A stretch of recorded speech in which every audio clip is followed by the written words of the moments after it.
Good morning, student. Today we are starting the next topic, classification of crystalline solid.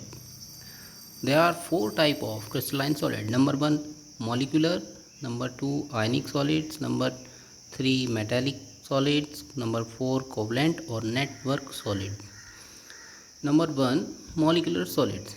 Molecules are the constituent particle of molecular solid. These are divided into the following categories.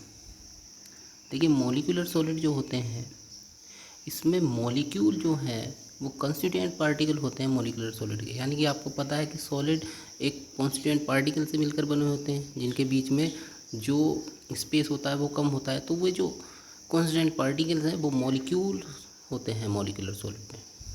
अब ये दो तरह के हो सकते हैं। Number one, polar molecular solids. Number three type के होते हैं। Number two, non polar molecular solid and number three, hydrogen bonded molecular solid. अब पोलर मॉलिक्यूलर सॉलिड्स क्या होते हैं? The molecules of substance like HCl, SO2, NH3 etc. are formed by polar covalent bond. The molecule in such solid are held together by relatively stronger dipole-dipole interaction. These solids are soft and non-conductors of electricity. अब देखिए polar molecular solids ऐसे होते हैं जिनमें molecules हों constituent particles और वो भी पोलर मॉलिक्यूल्स हों लाइक HCl, SO2, NH3। ये पोलर मॉलिक्यूल होते हैं। इन पर पार्शली निगेटिव और पार्शली पॉजिटिव चार्ज आ सकता है। ठीक है। अब इन तरह के सॉलिड जो होते हैं इसमें जो कॉन्स्टिट्यूएंट पार्टिकल होते हैं वे एक दूसरे से डायपोल डायपोल इंट्रैक्शन के थ्रू जुड़े होते हैं।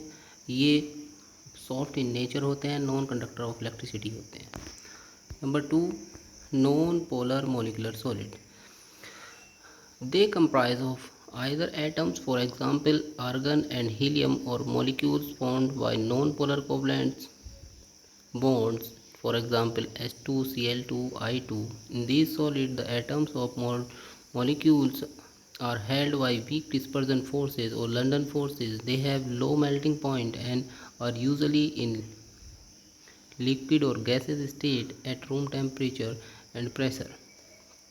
देखिए इस तरह के सॉलिड जो होते हैं, इस तरह के सॉलिड में नॉन पोलर मॉलिक्यूल जो है वो कॉन्स्टिट्यूएंट पार्टिकल्स होते हैं। लाइक आर्गन हो सकता है, हीलियम कोई भी इनर्ट गैस हो सकती है, और इस तरह के मॉलिक्यूल जिनका डायपोल मोमेंट ज़ीरो हो लाइक H2, Cl2, I2।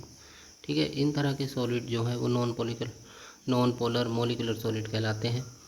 अब यहाँ पे जो मॉलिक्यूलर सॉलिड्स होते हैं उनमें कॉन्स्टिट्यूएंट पार्टिकल एक दूसरे से वीक डिस्पर्जन फोर्सेस के थ्रू जुड़े होते हैं जिनको लंदन फोर्सेस भी बोलते हैं।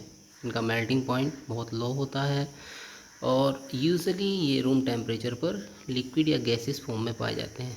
ठीक है, एग्जाम्पल आपके सामने है, ये एग्जाम्पल आपको याद रखने हैं। Hydrogen bonded molecular solids. The molecules of such solid contain polar covalent bonds between hydrogen and fluorine, oxygen or nitrogen atoms. Strong hydrogen bonding binds molecule of such solid like H2O. They are non-conductor of electricity and the volatile liquids or soft solids under room temperature and pressure.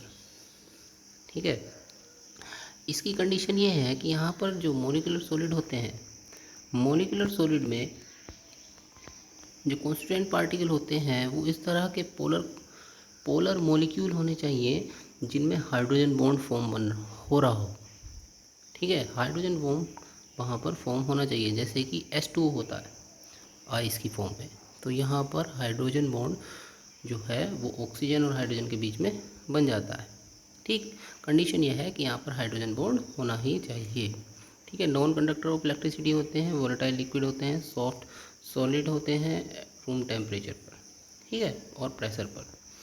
अब number two बात करते हैं ionic solids की।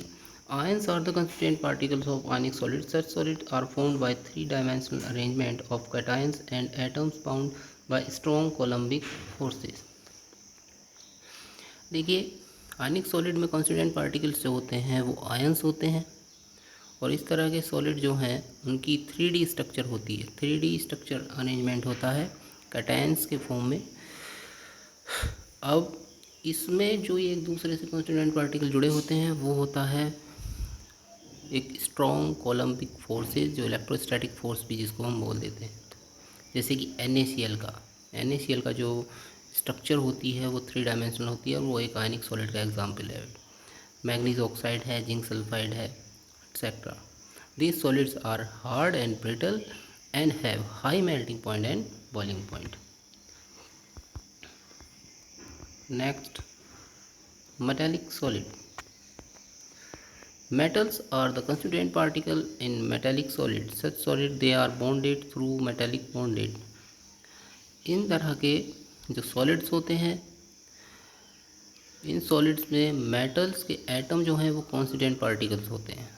Condition है metals के atom constituent particles होते हैं और ये मेटेलिक बॉन्ड के थ्रू एक दूसरे से जुड़े होते हैं।